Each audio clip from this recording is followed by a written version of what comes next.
Yeah, I see you. Welcome to chess, ladies and gentlemen. All right, cool. So I figured I'd grab me another game from the 2019 Croatia Grand Chess Tour. So we have Wesley versus Ding Liren. This is a pretty nice game, if I do say so myself. For all of my people from the Philippines, Magandang Umaga, Kamusta Aking Magakabagan, or Maayong Buntog, Akong Magahigala. Kamusta to you guys, Mabuhay to you guys. Appreciate you guys stopping by, taking a look at my video. For anybody that's coming from China or who might be Chinese speaking, I just learned it. I wanted to not look. Ni hao, shishia, ni.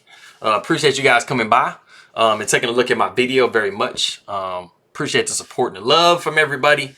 But if you guys are ready, let's go ahead and take a look and see what we have for this game. Let me move this up a touch here.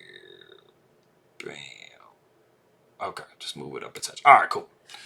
So let's go. Let's get rolling. All right, so we have C4. We have E5. So this is the English opening. This is probably the most common reply is E5. It's kind of like a reverse Sicilian type situation.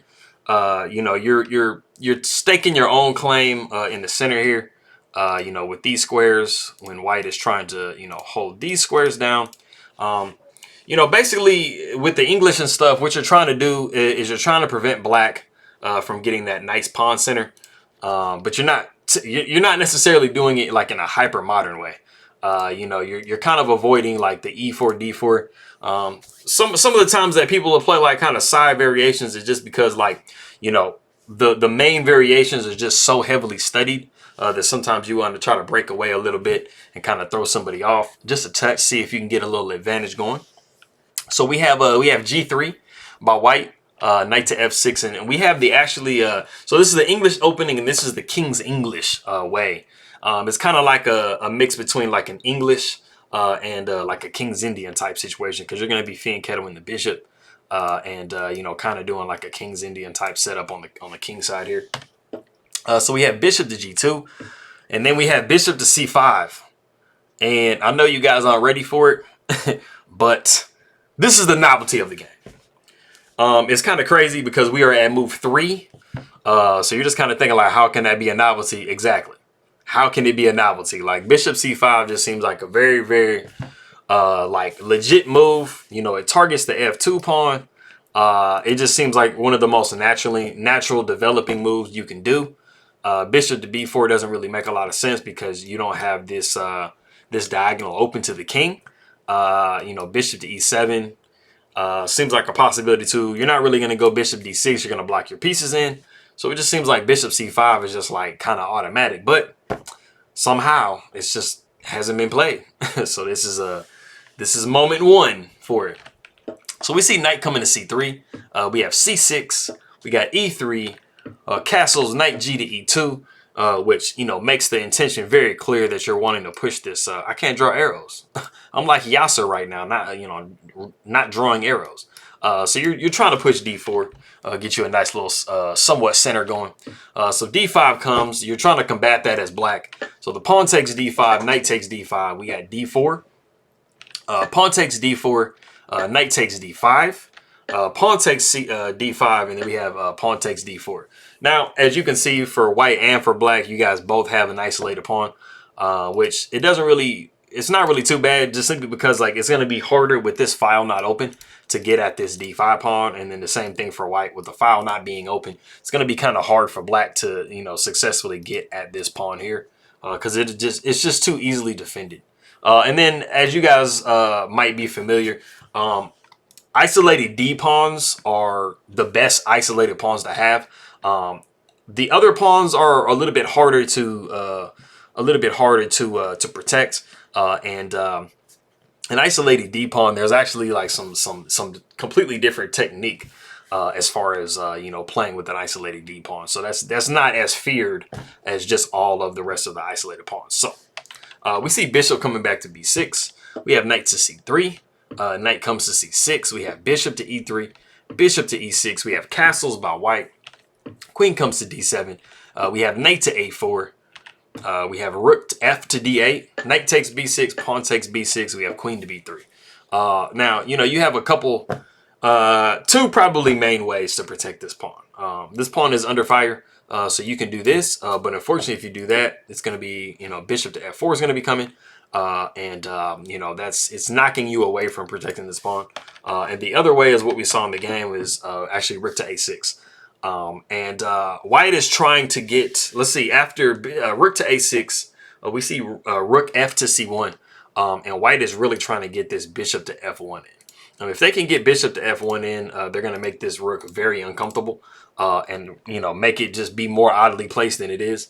So to combat that, we see bishop to h3.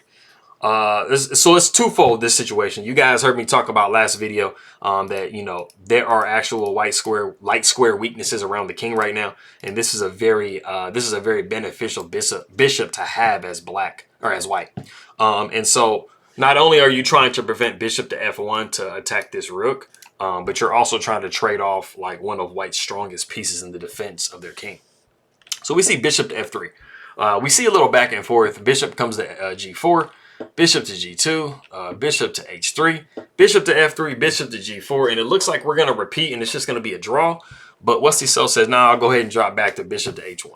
So like I said, I mean, all of these moves by black, black was not trying to draw. Black was just trying to make it impossible to either put the bishop here or here, because they knew if that happened, you know, this rook is going to have to get knocked away, and then this pawn is going to be dropping. So we can't do that.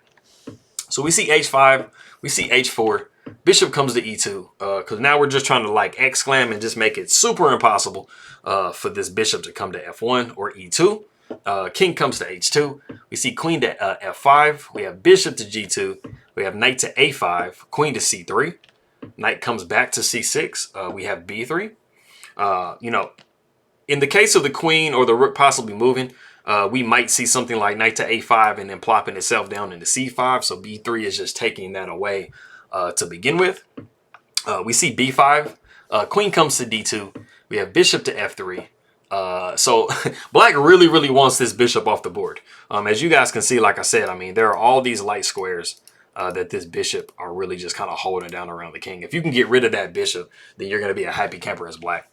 So the rook comes to b6. We see bishop to f4. Now this is kind of sneaky. You know, if black is not paying attention, they're going to be plopping this this bishop down here on c7, and that is going to be a really bad fork between the rooks. You know, you have to be really careful when you're playing with the rooks yourself to make sure that you're not putting them on the same diagonal, because if the other player has that colored bishop, you're going to be crying. I've had it happen to me a couple of times. It's never nice. It's always whack. So the rook comes to c8, recognizing that. And so we see rook to c3. We see bishop to g4. We have f3. We have b4. A nice little, you know, in between move, because, you know, if we take here, you're going to be taking here, taking there, taking there. You know, it's you're going to be winning the exchange. So you definitely don't want to give that up. So we see rook to d3. Bishop takes f3. And we have rook takes f3. And that might look kind of strange, because not only have you given away the bishop, which was the one that was contesting this light square bishop, but you're also putting your queen in a pin. So if you want to go ahead and stop the video right now and try to guess what Ding Liren's plan was when he gave away the bishop, go ahead and do that real quick.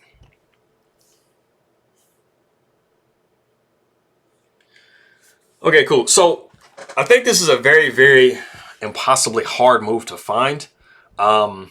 It's definitely not something I thought about. I just kind of thought the position looked strange when I was looking at it, but it's a nice idea, and it would generally work in a situation, but it doesn't work in this particular situation. When we get into the rest of the game, we'll see why. So the move here is actually knight to e5. It's a much better than knight takes d4, because you can just take the knight. So the idea is you're seeing this queen and this king on the same rank, and you're also seeing this queen protecting the c2 square. So after the pawn takes e5, which is the recommended move, the rook comes to c2, and now you're pinned with the queen. So you're going to be losing a little bit of material, but this is very winning for white. The rook comes to f2. We see rook takes d2, rook takes d2. We see rook to c6. We see bishop to h3, knocking that queen away. The queen comes to g6. We see rook a to d1. Now this pawn is going to be dropping no matter what.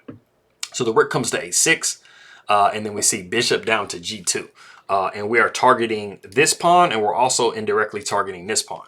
Now, personally, my idea, which I feel like the computer thought it was just a little bit too slow, was actually to go back bishop to f1. Now, I wanted to go bishop to f1 because, you know, the flight square for the king, you know, if you're looking at back rank issues, is on this square. So I was thinking about redirecting the bishop over, like attacking the rook, you know, redirecting the bishop, no, not that, redirecting the bishop over here to control this diagonal, and then I can drop it back here. So my idea consisted of, and that wasn't losing. So it wasn't like this was a bad thing. It just wasn't as strong as what was played in the game, and it wasn't as strong as what the computer was suggesting. So after bishop to f1, you might see the rook come to c6. The bishop would come to d3, like I said. Queen would come to e3, and then you could drop the bishop back to b1. So you have it on a nice diagonal, and you're holding this pawn down. So now these rooks have the ability to move. But the computer didn't really like what I was doing. It didn't hate it, but it was just saying, hey, man, there's a stronger way to play, which, you know, of course, everybody in the world, the computer's always going to say, oh, there's a stronger way to play. So what we saw in the game was bishop to g2, and then after the pawn pushed to d4, we saw bishop takes b7, rook to a5. We saw rook takes d4, rook takes a2 a check.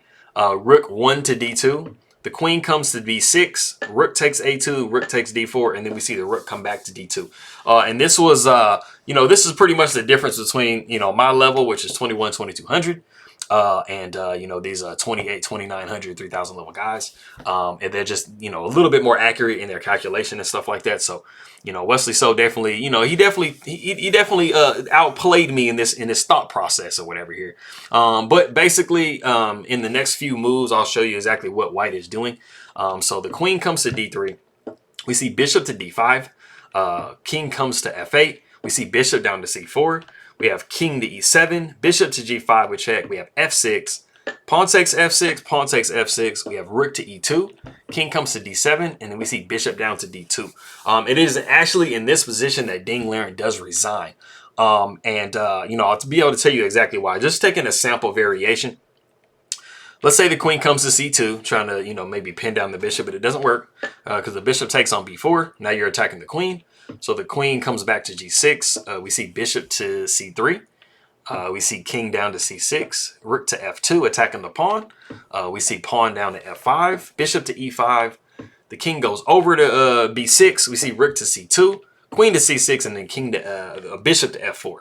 Now, the whole main idea, like you guys hear me say a lot, whenever you're up material, but you have given away your queen, the best. Now, this is a very, very winning position. This is like overwhelmingly winning. So, like, you know, it's just, you don't normally have to do this. But if you do give up your queen and you're like, you know, kind of cutting it close, the best thing that you can do is make sure that your pieces are coordinated.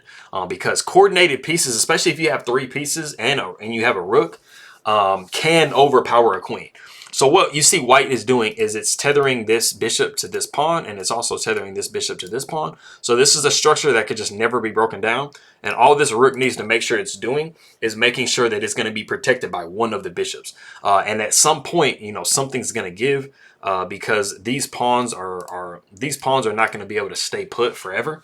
And so you're going to have a really good, you know, and then also you have a completely passed pawn over here. So, you know, these bishops are going to be really, really good and really strong. So, you know, that is that. So for all my people from the Philippines, you know, Mariming Salamat Po, Aking Magay Kaibagan, appreciate you guys coming and stopping by. Almasal Tayal to y'all. It's about 12 o'clock at night. So you guys are going to be getting up and getting some breakfast. So Ingat Lagi Mabu. Hi to you guys. To anybody who might be watching from China or who does speak Chinese, xie ni. Appreciate you guys stopping by very much. Appreciate the subs and stuff and the donations for everybody over here. Appreciate it very much, and I will see you guys next time. All right.